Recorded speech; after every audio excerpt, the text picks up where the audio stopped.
Morning everybody, welcome to my latest video. This time I'm going to be chatting to you today about taxation tips specifically for investment property.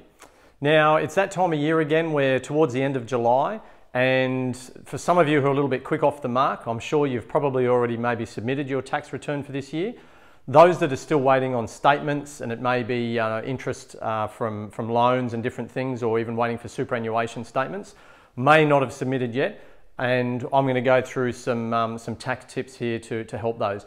Now just remember, for those of you who have already submitted, or if any of these tips you sort of realise that possibly in years gone by that you could have made a claim, then you can go back up to 5 years and adjust your tax return to incorporate any of these things that are here. So today I'm going to go through some of the tips. They're specifically around investment property, but if you do have any further questions on anything relating to tax, then just drop us an email or jump on the website and put a query through. Okay, so tax tips. The first one I'm just going to cover off on is depreciation. Now, for most of you, you should, for an investment property, especially a new one, have a depreciation schedule in place. Now, all you really need to do is know that you can get a depreciation schedule, get it conducted on your property, and then hand it to your accountant to do as part of your tax time. Now, the depreciation schedules can range in price anywhere from about $450 through to about $900. We do have a contact for anyone who has property in the southeast Queensland area. We do have a contact that can do them for around the $450, $500 mark if you haven't got one. If you already do have one, then obviously that's great. Just remember, for those that haven't got one, make sure that the cost, obviously, of the depreciation schedule is going to be recouped within the actual tax deduction you're going to get. There's obviously no point in doing it if you're not going to get that money back in terms of the tax return. So that's point number one. Point number two is interest on land. Now, point number two is probably one of the more critical ones and probably one of the most misunderstood taxation parts of investment property. So what I want to highlight here is the interest component on land. Now, it's very, very clear on the ATO website that if you have the intent of purchasing land to build an investment property on it and to then rent it out straight away to generate an income, then you can claim the interest component on the land during that construction phase and prior, so the day that you settle. You can also claim all the council rates and everything relating to that piece of land during that period.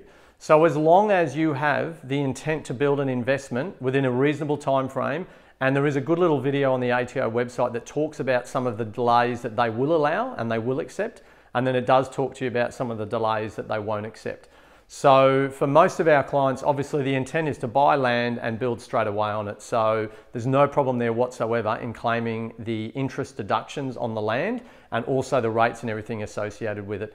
It is a common belief with accountants that you can't actually claim anything until the asset becomes income generating. And that is incorrect for investment properties and the purchase of a block with the intent to build on it. So make sure that you do claim that.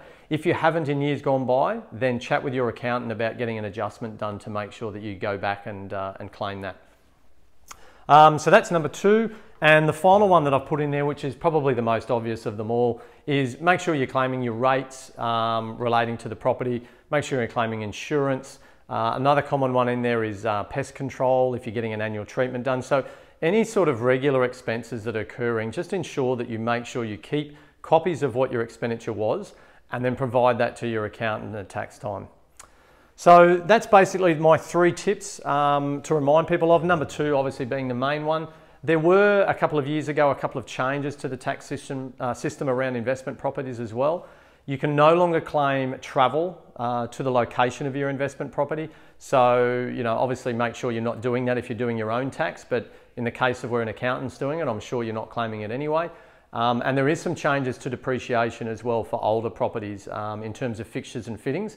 So again, just make sure you're aware of what those changes are before you submit your tax return. So thanks for listening in. I hope these tips have helped out. If there's any questions whatsoever with your tax, please come to me and I'll give you some strategic level advice. If they're very specific, obviously your accountant is the best point of call to go through with any more specific questions. Have a great day, guys, and thanks for tuning in. And until next time, enjoy yourself and keep safe.